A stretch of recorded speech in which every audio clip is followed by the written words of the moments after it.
What up, everybody? I hope everybody's enjoying their Sunday fun day. Finally getting to film this on Sunday.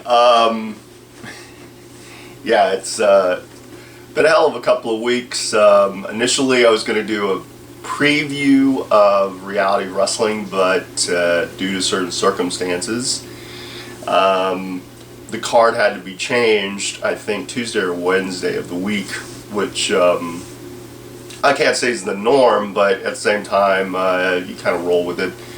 But they had some matches in place. Not everything was finalized, and then the change happened, so that kind of delayed when I was going to release this. And then as we got closer, I was like, well, maybe I'll do, I thought, well, maybe I'll talk about the awards and whatnot, but I failed to, because we had the Row Awards at realityofwrestling.com. Unfortunately, the polls are closed, and I can't remember all the categories and all the nominations, unfortunately. So, plus I'd feel kind of odd giving my opinion of who should be voted the winner of all those categories. Some great categories and some great nominations, and congratulations for everyone who was nominated. As I mentioned, the polls are closed, so I'm sure realitywrestling.com will provide you with details of the results. So I figured, why not talk about, I really didn't want to give a review because I don't want to give any spoilers of what happened at Christmas Chaos 10. I really want people to watch the product. I will start with talking about the last couple of episodes, because I've had a couple of weeks, gotten to see a couple of the last airings of the CW stuff, and stuff that's going to be on YouTube or already is on YouTube. So, but real quick, I'll say it now, even though we've got some time, but we really want to pack the new building. That's right. Our world headquarters, as Booker T likes to call it, our probably performance center, with probably the emphasis and double underlining and bolding of performance, because it will be not just a place where we will train, but it will also be where we perform our shows. It'll be the new home in Texas City. Again, you can get details at realitywrestling.com. But our very next show, and our first show of the year for 2016, will take place January 30th at the new venue. And just such an exciting time. I'm humbled just to be a part of it. And as we get on with this video, you'll hopefully understand why. So yeah, I'll talk a little bit about Christmas Chaos overall, and my opinions just as we're kind of into the end of an era, and then I'll talk, give my previews or my thoughts about TLC, which will be airing tonight on the network, where I watch a lot of my WWE programming outside of Raw and SmackDown. But we'll get into that in a moment. So the last couple of airings, last week's as well as this week's, let's cover my likes, my takeaways from reality wrestling on the CW.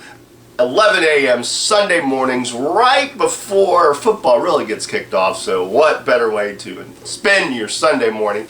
Or for those who are not, do not have the CW, or it doesn't air in your location currently. Hopefully that will change in the very near future. But until that time, you can obviously watch the episodes on YouTube or realitywrestling.com, or I believe the app. So go check them out. Definitely support us, because we definitely appreciate it. So a couple takeaways. Gino's Championship Fiesta, which was last week, had the Nitro girls. Man, I mean, a lot of people can say their favorite parts of the Attitude Era, and I had quite a few, because it was right before I became entrenched in the business and started taking bumps, so I was still truly a fan. But one thing I truly marked out for were the Nitro girls. People could complain or have a little like, of all things, but yeah, I was really a big fan of them. And I got to see a couple of my favorites at the Fiesta, and so I thank Gino for making that happen. And then Charmel cut it short, which is kind of crazy. You would think she made him the #1 contender, kind of out of nowhere, even though he had really, he's been undefeated, I believe, since coming to Reality Wrestling or since debuting. I can honestly say that I said months ago that I believed he'd be World Heavyweight Champion, and lo and behold, and I have nothing to do, so it's truly, I prophesized it at some point. I didn't think it would happen as quickly as it happened. I thought maybe 2016. But yeah, I give Gino a lot of credit, man. He's improving leaps and bounds every day. Such a natural performer. I really enjoyed Brad's reaction to the Fiesta ending. Brad pouting's pretty funny. Let's see. JJ Blake versus Tigre Frio. I liked it. Very short match, but it was pretty solid for what it was. It was a great launching pop-up that Blake gave to Frio, which really changed the momentum, and that got a replay and definitely needed to. JJ's another one that continues to impress me each and every time he's out there. Any chance he gets to be on a microphone, he is really showing out. And man, I'm again really impressed by his work, including his promo, which was later on. I also enjoyed Gino's promo post the Fiesta being done. Again, promos, especially on our show, are paramount. I talk to a lot of the guys and gals, the talent within our company, that those are your chance, man, to further that narrative and to further getting yourself over, and that is the name of the game, getting them to connect. And I think both Gino and JJ continue to impress me, as do, of course, Ruthless Ryan Davidson and Abel Andrew Jackson. That goes without saying. I mean, of course, you got Andrew Lockhart's promos, which I'm really enjoying, the Now You Know stuff, especially the theme music and all that. It's just such great stuff. Also, Gustavo Mendoza, really always enjoy his promos, and I really enjoyed the intensity from Mysterious Q. I thought, good stuff all around. Now, as far as other matches that I liked, I did like Cedric Payne versus Ransom. I remember seeing these two a couple years back when they were both, on the same side, so to speak, of the hero-villain, hero-villain level. They were both heroes at one point. I thought they had a great back and forth, especially their ending sequence. Told a really nice story, and this one went no different. I mean, of course it is different because you do have the Legion who attack Ransom, so he gets the win by DQ, but Legion seems to be focusing on Ransom, so that's quite the numbers game. We'll just have to see how that turns out.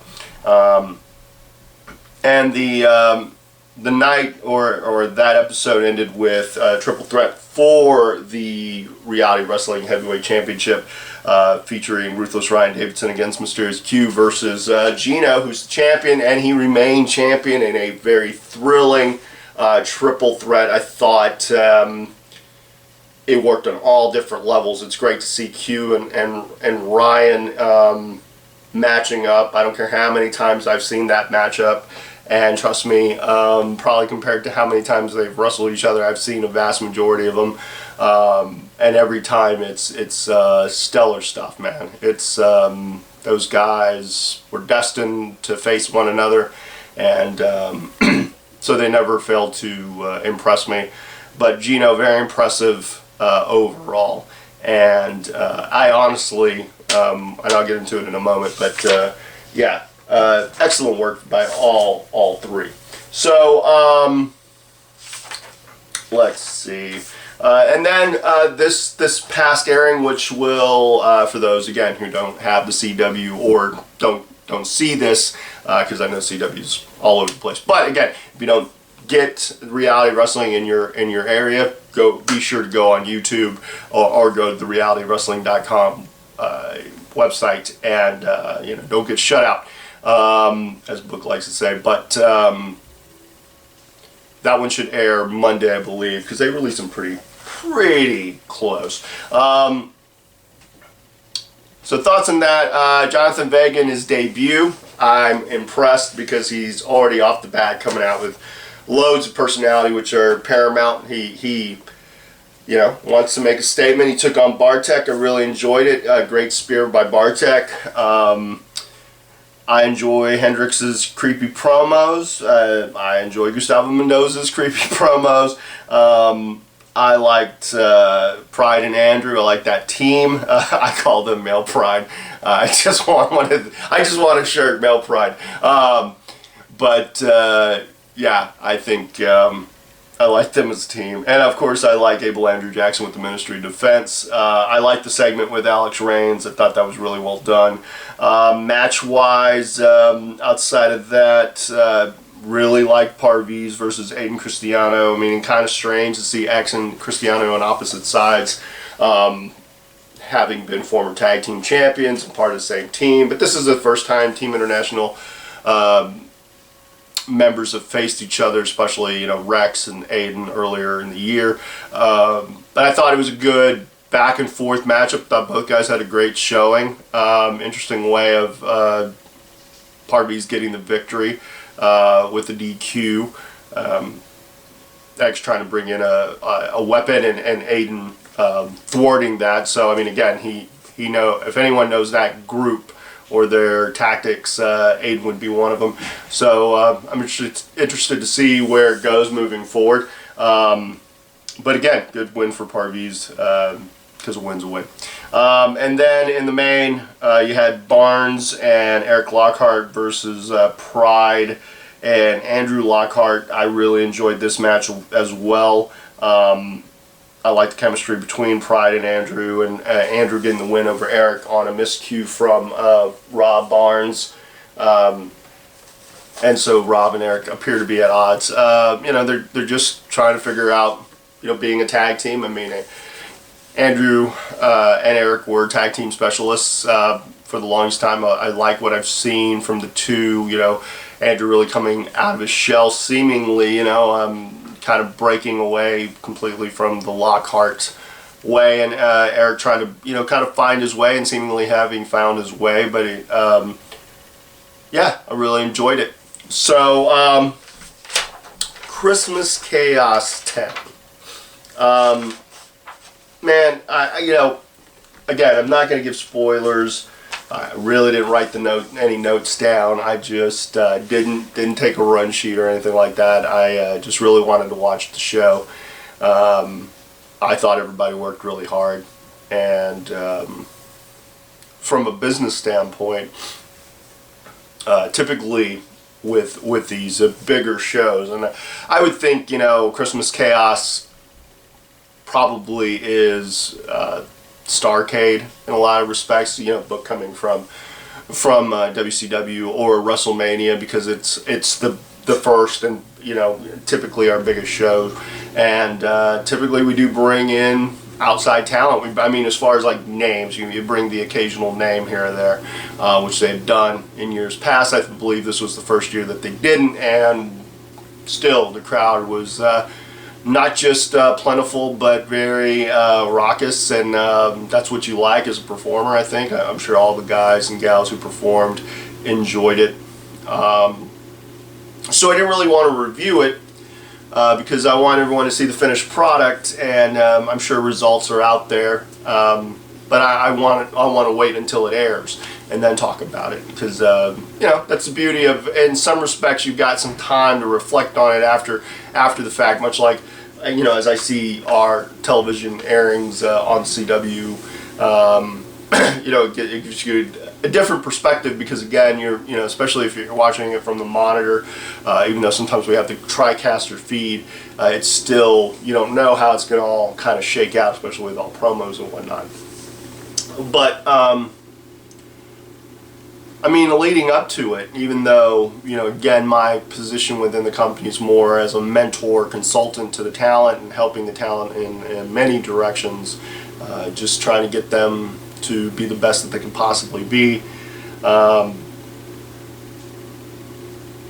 So on that end, it's kind of strange because I was part of Christmas Chaos 1, completely different time, different company altogether. Not just a name, being at PWA. I remember the build-up for that Christmas Chaos 1. It was booked, really for all intents and purposes, first show, big show at the Pasadena Convention Center. Pretty big venue. We had some pretty big, lofty goals in filling that place religiously and consistently. But to be part of that very first inaugural show with Booker, the weeks leading up to it was filled with everyone trying to be on point, get on point. Those that had matches working through, making sure they fine-tuned everything, and I was kind of on the outside looking in because my opponent wasn't going to be there until the day of the show. So I, in some respects, didn't have to necessarily feel the pressure. I knew I was going to be facing, a name, so I knew, and my job would probably be fairly easy. Listen to this guy and just try to put on the best match I could possibly put on. But again, I didn't have to worry about rehearsing and overthinking it. The good thing was that I could see my opponent on television and kind of get an idea of what I was getting put into. Facing a guy like Umaga, man. I mean, especially at that time, a guy who, you think of certain names within the industry and think of how dominant they've been, and then you realize at that time that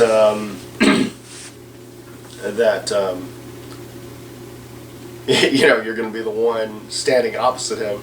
John Cena is not getting much offense on this guy, or getting some, but not quite enough. Jeff Hardy's not getting a whole lot of offense on this guy, and he's bulldozing people. Triple H isn't getting offense. So I'm Steve DeMarco. Yeah. I think I can hold my own in that ring. I think I can compete with almost anybody or anybody in that ring. I've had visions of being in the ring with greats and getting the opportunity to be in the ring with such a talented professional individual, part of a strong, amazing heritage, was humbling. And it was humbling to be a part of that show and to be the second to last match, and the reaction we got. And I know a lot of the reaction had to do with Umaga, but at the same time I thought it was a great first step for me, especially once we watched video of it, the playback of it, and everyone's reactions to the action. But yeah, I really... So for me, Christmas Chaos is a very special show, and now you fast forward practically 10 years, and there has been a name change. It now is Reality Wrestling. We're doing a lot of the things that I think initially when I came into the company, when I would join PWA, that I thought, man, we could do. I like where we've come from as far as the rebranding process. I think it was on the second show for Reality Wrestling upon that rebranding. I remember having that conversation with Booker, which was going to be for a behind the curtain episode. Getting to work with Justin on that Reality Wrestling product, especially initially, was just crazy, man. Crazy to think because of the time before that. And I'm amazed at the growth that this company has really achieved over the last few years, especially with the rebranding, but just how the company has grown overall from that very first Christmas Chaos show to Christmas Chaos 10. You look at the influx of talent. You also look at the guys and gals who've been part of it since day one, or been part of it since that first show, and you think of who's all gone and who has all remained. And it was very special for me just to be a spectator and getting to sit around Booker and Bruce and Stevie Ray and as well as the other talent, and knowing also that this would mark the last time we would be at Clear Lake. I think the hope in November was that was potentially going to be it, and then our grand opening would be this, at the new facility. But I think even when that was talked about the last show, I think we figured, oh well, we would still probably be at Clear Lake. At least I thought so. I thought, oh man, we want to do this right. We don't want to rush. Give them till January, and again, January 30th will be the debut at the new venue, and it's going to be such an impressive venue. I mean, I've seen the mock-ups and what the potential of what that can look like, and man, I'm really eager. And hopefully, as weeks progress and as we get closer to that debut, maybe I'll have some sit-downs with some of the talent and kind of revisit with some of the guys, especially as we transition from where we're at to where we're going. But truly a special night. It was great just to be a part of it, the small part that I played. Again, being kind of like a proud teacher, when you see his students doing well, and or someone asks for advice and you kind of see them utilizing that, or filming sit-down interviews with some of the guys. Got to do one with Evan Snow. I'm eager to see what comes out of that one. But yeah, any of the stuff that we film, post or before, it's great to just get to work with the men and women, and just kind of see the growth of the company, and as well as the new faces that are coming in, some of the new people that are coming in to just want to be a part of it. They see the value. They see probably where they're at and where they could potentially go. And I'm not saying, hey, it's all I can say is I believe in the potential of reality wrestling moving forward. I think 2016 is going to be quite the year, and I think 2015 was off the charts. And yeah, it's great to just be a part of it, man. So yeah, that's my thoughts, spoiler free, because I know some people who don't like spoilers. I'm not a fan of them. But, so now, on my other topic, yeah, let's see. Before I get into that one, let's see about any other stuff. Quite a few notes. And I'll get into that stuff as we talk, as I talk about the other stuff. But, really loved The Walking Dead mid-season or fall finale. I gotta say, I really enjoyed it. I heard some people thought it was kind of an awkward show, and Deanna, and just the mad huge turmoil that just seems to happen just when they seem to catch a break. It all just comes crashing down, and you're like, oh man, what's gonna happen to Maggie, and what's gonna happen to Glenn and Enid, and then Negan, the potential Negan, which I'm familiar with that guy, and the actor's pretty awesome, so I'm really looking forward to what the next season's going to be. Just utter chaos, and you just kind of hope, like Carl fighting with Ron. Yeah, I really enjoyed it. Another thing I really enjoyed was Jessica Jones. I think top to bottom, I loved Daredevil for what it was, and I can't even praise it enough. Jessica Jones was something different within that universe, and I thought was really well done. The Kilgrave character, I wasn't that familiar with her. I had the Alias comics. I did collect them. I still have them. I just hadn't read them, and I really wanted to kind of come into it, with having some basic knowledge, especially with Luke Cage. But I didn't want to be one of those that had any conceived ideas of what the show is going to be like. So again, Kilgrave, just the thoughts of his character, and kind of in some realm kind of understanding, like, how does he know? He says stuff and things happen. No, I liked it. As it progressed, we didn't watch all 13 right away. We watched them kind of 2 or 3 every every couple of days, but I knew because I had talked to my girl about watching it, and she was kind of lukewarm to it at first, and so I thought, well, I'll put it on before as we're going to bed. We'll put it on, just kind of start watching it.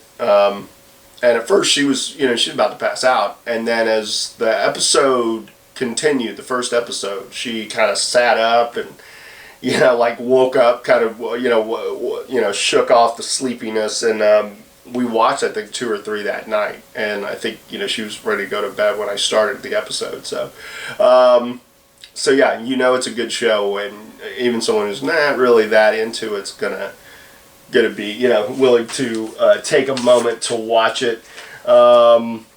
Let's see, anything else real quick. I gotta say, I think, hold on, there was something else. Oh man, so much stuff. Really enjoyed the Gotham season finale. Like the episode before, Bruce a few mind games. I liked it. I liked the finale. I'm interested to see where they're going. I have enjoyed Gotham, especially this season, and really thought they kind of found their stride with the rise of the villains. You're curious as if you're ever going to see another like vigilante prior to Batman, but. Yeah, I enjoyed that. The other like huge news, or the huge thing, was the Batman v Superman trailer, and I think it came out a couple weeks ago. But when it came out, it was interesting, the reception that it got. I personally liked it. Now,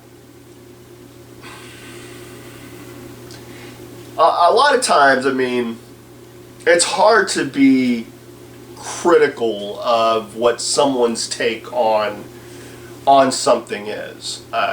That's why you typically don't hear me be overtly critical of like wrestling, even though I'm involved and I write and this, that, and the other. Like I'm not coming at it from that analytical, like critical, critic standpoint. I'm a fan first and foremost, and for the most part, which I'll get into in a minute, as far as my wrestling ideas, or Raw, or kind of some of the issues that people have with it. The same thing with movies.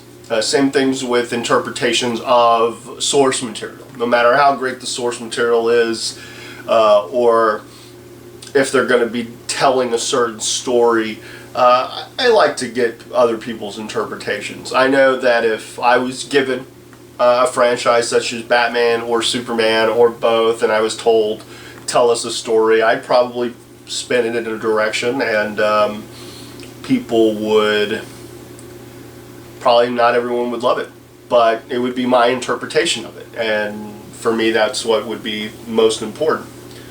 So when I watched it, and mind you, yes, trailers can spoil it for you. You're not really sure. They're kind of showing you a 2 or 3 minute idea of what to expect. That's what a trailer is. Some people have a big problem with them going too in depth. You look at like X-Men Apocalypse, and they really kind of showed you some stuff. They showed you kind of like the potentially an ending shot with a ball-headed Xavier, Professor X. But seemingly people were great with that because of the action and Apocalypse and a few other things. Even though some people criticized Apocalypse early on. So, which brings me back to Batman v Superman. I can't criticize what DC's doing. At least they're making the attempt, and the idea that you're going to get a Batman versus Superman, for all intents and purposes, live action fight between these two iconic characters, and two guys that you can tell I'm a huge fan. I have Superman and Batman stuff, and they're probably my two favorite characters, period. I do like Tony Stark, or Robert Downey Jr.'s take on Tony Stark. I do like the Avengers. I like Guardians of the Galaxy. But Batman and Superman are, to me, the two guys that resonate with me the most. So I'm very eager to see it. And I'm not one of those that looked at Man of Steel and saw Superman breaking Zod's neck and went, questioned it. I thought, for what universe they're building, that's the narrative that they're telling. It's not the first time that a superhero that I thought was against killing is killed or failed to make the big save.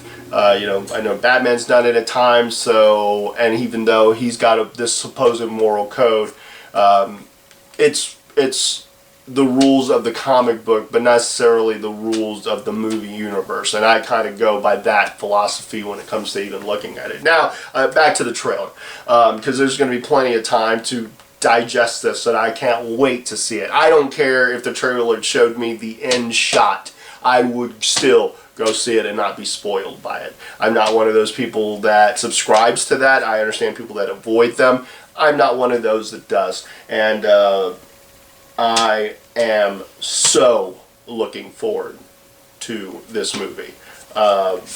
I'm giddy to see Eisenberg's take on Lex Luthor.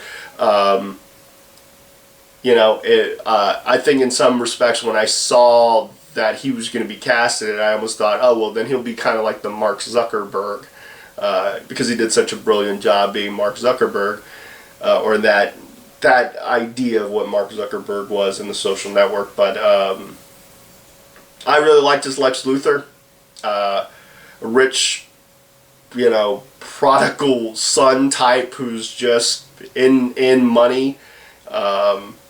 I liked it. People can criticize certain elements of it. We don't know if Bruce Wayne's a guy that's seen all over the world. I mean, he might be the public face of a company, but not necessarily like, I don't know. I have no issue with it. I have no issue with Doomsday. Again, it's their interpretation of what they want to do with it. And I'm happy that they're bringing in such a big character. But mind you, in the lexicon of like Superman villains, while he killed Superman, and as heartbroken as I was when I read that comic, but it was very telling. If you ever read The Death of Superman, or that Doomsday arc when Doomsday debuted, and you kind of look at who Superman was at that point, kind of a symbol of a past, and people weren't into him; they were into the anti-hero, or a la, Batman. The death of Superman shook me, and then kind of at some point almost turned me off as a reader. Because I was very passionate about what they did after he died, and bringing in the Four, and then Superman coming back to life, or being in a deep sleep. Again, very possible, the rules, but, that kind of changed how comics were done. Now you could kill off a character and bring him back, and people would forgive it. But again, I am very much looking forward to the movie, and I really enjoyed the trailer. I watched it numerous times. It's probably the trailer I've seen the most. I honestly cannot wait for it to come out. So, there was my fandom. Let's see, anything else? Impact. Okay. I'm a couple of episodes behind on Impact, and so I watched the one that aired on my birthday. Manic, DJZ, and Tigre Uno. I really liked it. Double springboard shoulder block was a highlight. Manic took both falls. Kind of odd, I'm curious what's going to happen once they make the changeover to a new network. How they're going to go about moving forward. How they're going to do things. So yeah, interesting, because I think Manic was unmasked himself, and then he wore the mask for because again how they film stuff. But DJZ and Tigre Uno advanced. Okay. Drew Galloway advanced in a solid match against Rockstar Spud. Bram advanced in the shortest match against Grado, 5 seconds. Jesse Goddard's advanced. Kurt Angle announced his retirement from TNA. The announcers were kind of matter of fact about that. They were kind of matter of fact. Like I imagined, look, Kurt's like one of your foundations, and I understand, things happen, but I was hoping for a little more reaction from the commentators. He announced his retirement from TNA. I don't necessarily need him for the Rumble. I don't need him for the pay-per-view before that. I would love him at WrestleMania, and I think WWE would love him at WrestleMania. Could you imagine Kurt Angle right after maybe after the Fastlane event, that music playing? It doesn't matter who he's feuding with. He could feud with Del Rio. That would be something. Like, see, it's not John Cena. It's Kurt Angle, or Kurt Angle and John Cena. Oh my God, that would be something too. Like, just like a dream. Even though they faced each other, it'd just be, he's been gone from the landscape for so long. So yeah, the TNA or the Impact Wrestling retirement, okay, that's cool. But I'm eager to see if he does actually come. If he doesn't show up at WWE, I feel it would be kind of a missed opportunity, especially if he was able to perform. You brought in Sting, you brought in other people. I think, Hunter, y'all want to fill that damn arena. You're going to fill it hopefully with the name WrestleMania, but it would be great if Kurt Angle could be there, at least for that one. At least for that one. I think that'd be pretty awesome. Then you could put him in the Hall of Fame. Let's see. Davey Richards advances after a really solid match against Robbie E. I enjoyed Kenny King versus Crazy Steve. King getting the win, and Bobby Lashley advanced when he beat Austin Aries in a pretty incredible match. You really got to hand it to those two guys. Now, as I've mentioned, I'm a couple weeks behind, so I'll watch these. I'll definitely be watching them before they, go to the Pop Network, I believe. I think that's what it is. So, yeah, let's see. Anything else real quick?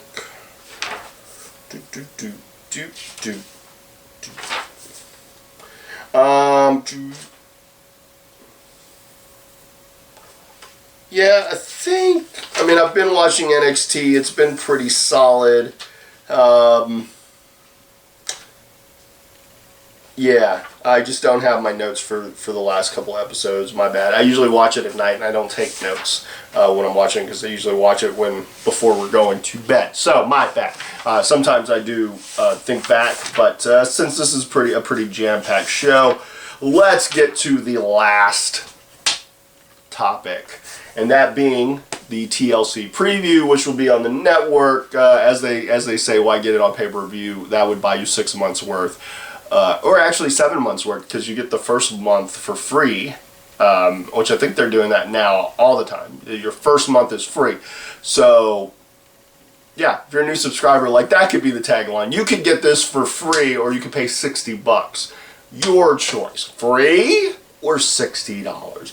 But again, they like to say, it is a $9.99 subscription rate. But TLC. Again, there's a lot of criticism going WWE's way. SmackDown's moving to Tuesdays, I believe. Don't quote me on that. They could be going back to Thursdays. But either way, they will be on the USA Network. I've liked the commercials leading up to it. It's very interesting when you put the WWE superstars in real life scenarios as there is still in character. I think they've been pretty interesting commercials, especially the one where everybody's kind of auditioning with the Authority. I thought that was pretty funny, as well as the Wyatts with the receptionist. I think was pretty funny. But WWE gets into a lot of people are criticizing it. A lot of people are so concerned about the ratings, even though apparently their ratings are still probably the strongest for that network. Otherwise, why would they want to bring in SmackDown? And SmackDown's going to go through some changes. So right now they seemingly are in a holding pattern while still delivering some pretty entertaining stuff. I watch that because it's part of my weekly stuff. If it's airing on TV and I can DVR it, I will definitely watch it over even streaming it, outside of NXT. But, there's plenty of stuff on my DVR that I will watch at some point. But, I might be behind on Impact. I'm definitely behind on New Japan. I could be behind on Ring of Honor.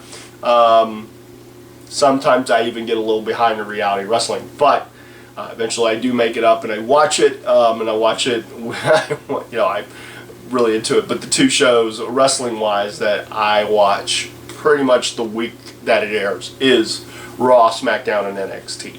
I don't have a problem with the 3 hour.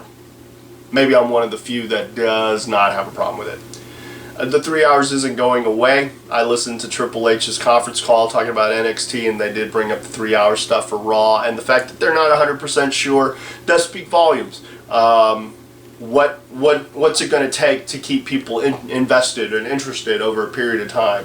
What magic formula or set of circumstances is going to cause them to get their ratings back to where people are comfortable? Now, mind you, the ratings don't affect me. I don't think it's going to affect their bottom line overall. I would hope that they don't panic. I don't think there's one fix. Again, they're not sure. Hey, I'm not sure. You can sit there and tell me, infuse a bunch of NXT talent, or, make it more of an NXT show, but again, NXT works within the small, that intimate confines to an extent, follow that cult following, and as they build and they perform in larger arenas, at least for their takeover specials, then we're going to see. But again, they're an hour show, a 3 hour time slot for any program, any show. You're going to be hard pressed to find people that will sit through it. And again, it's not just that's the only content that they have to produce in a week. They have so much more that they have to produce, especially with the network. So yeah, I don't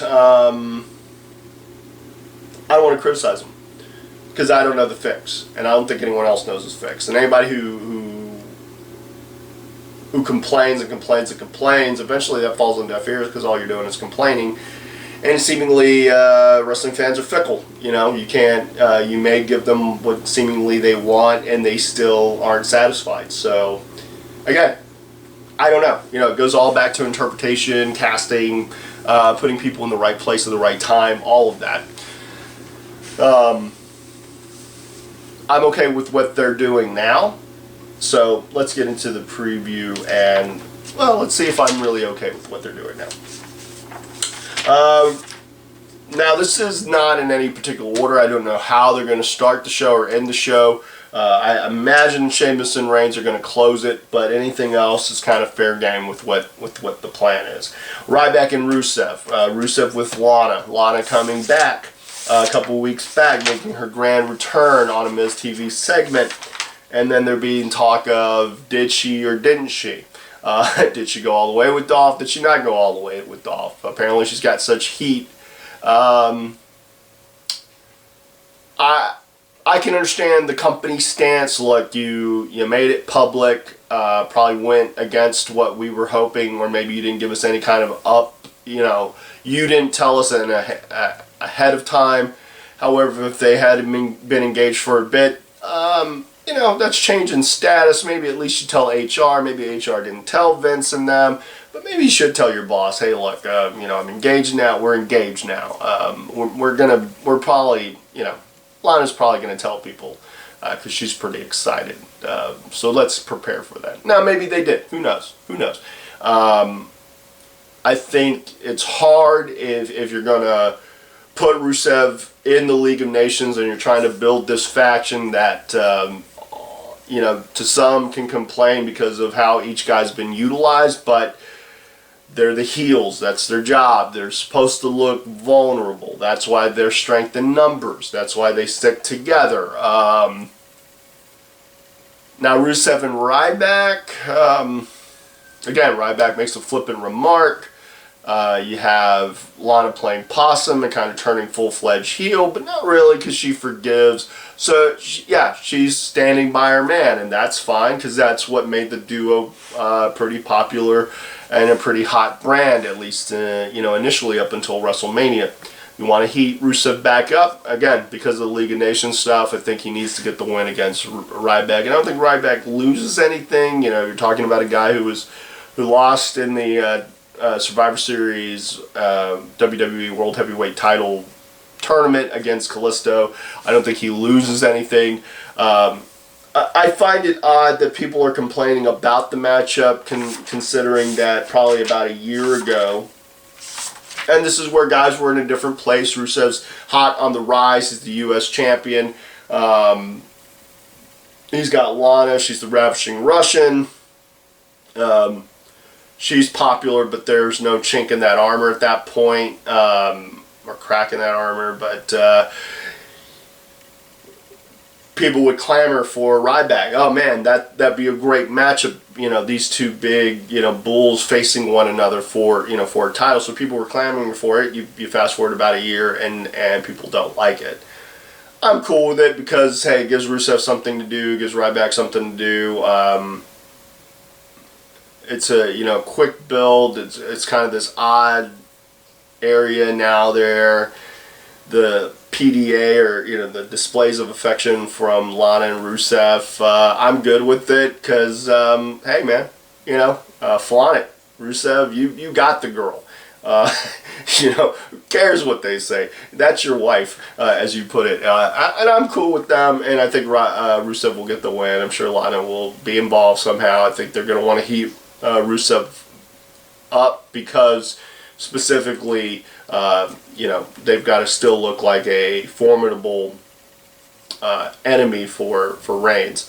Let's see, Charlotte with Ric Flair going against Paige for the Divas title. Now this one's kind of taken some twists and turns. You know, their matchup at the last special, you know, the roles were reversed. You had Paige, who pretty much is telling the truth to some degree. Hey, Charlotte, the only reason you got your spot is because of Ric Flair. And that's probably true. Let's face it. You know, I don't know how many women, no matter how athletic or pretty they are, could go to a company and just say, hey, I want to be in this.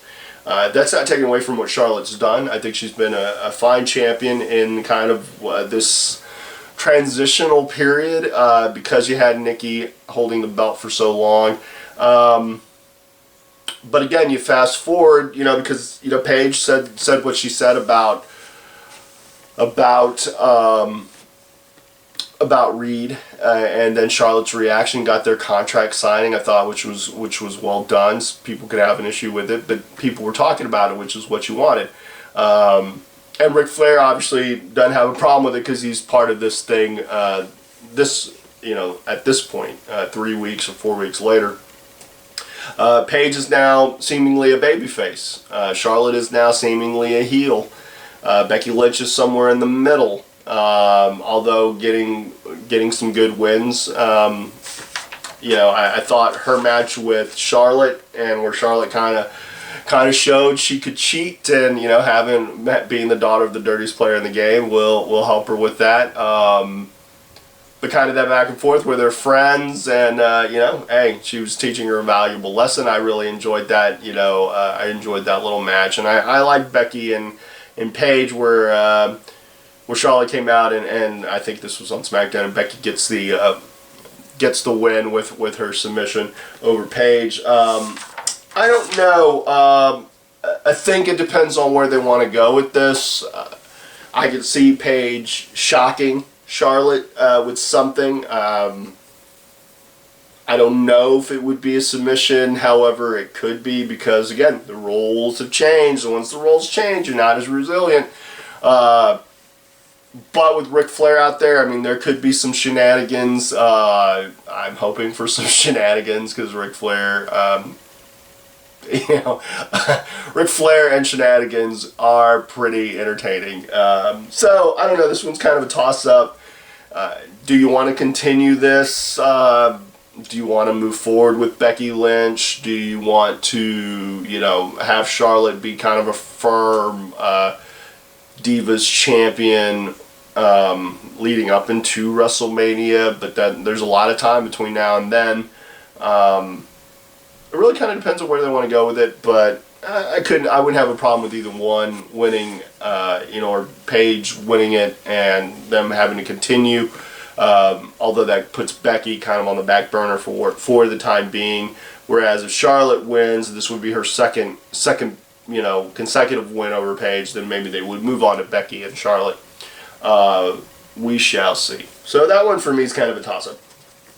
The next one is, so the first two seemingly don't have any kind of stipulation. The next one does. It's a tables match because you've got the Dudley Boys, Tommy Dreamer and Rhino, Team Extreme, I think, as they were referred to.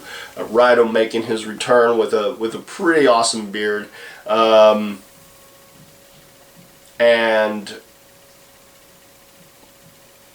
you got them against the Wyatts. I think the Wyatts will win. It being a tables match, I guess it's like the first person to go through a table. At least on Team Extreme side, that they have a lot of experience with the table stuff. So I can imagine a really good story being told with that. And but I see the Wyatts going over. I think they need to be the dominant force, especially after losing. Even though they're the heels, I could see the Wyatts pulling it out. Next is Del Rio and Swagger for the U.S. title. I thought it was really funny, Zeb Coulter's slow scooting away from both Swagger and from Del Rio. I thought that was really entertaining. That's probably just a great thing that they need to do as much as possible. But Zeb just doesn't like it and just drives off. But as far as this matchup goes, I think these two will work really hard. I think it'll be a solid match. I hope I believe this one's a steel chairs match. So with that, I could see the arm breaker being utilized. I think they want to keep Del Rio strong, especially if he's going to be facing Brock, I guess, in a week or less than a week. At least that's what's advertised. So I don't think you're going to see Swagger versus Brock. Although maybe you do a title change only for Del Rio to win it, only because anything can happen and anything should. I think you want to keep Del Rio pretty strong, especially as a champion. Depending, I mean, I don't know what John's going to do once he returns. I don't know. In some respects, you got it. I think you have to keep Del Rio strong also because of the League of Nations. I think you kind of have to build that faction to some degree. I've liked what they've done so far. I'm not going to be as critical as other people, but if you want to erase the stigma of being kind of a jobber squad, then they've got to get some wins by hook or by crook. So yeah, steel chairs. I can see a pretty physical matchup between these two. I think they're going to do pretty well with each other. Next is for the tag team titles in a ladder match. You've got the New Day, Usos, and Lucha Dragons. I really like the New Day as champions. Now, the fact that they're kind of adverse to the ladder match stipulation, I can see that working against them, and I could see the Lucha Dragons probably pulling it off in kind of this shocking thing. But they have been able to get wins on Raw and SmackDown, or in the last couple weeks. So I like the New Day, so I'm probably always going to go with those guys. I think next up is for the IC title is Owens versus Ambrose, and this isn't. There's no stipulation with this.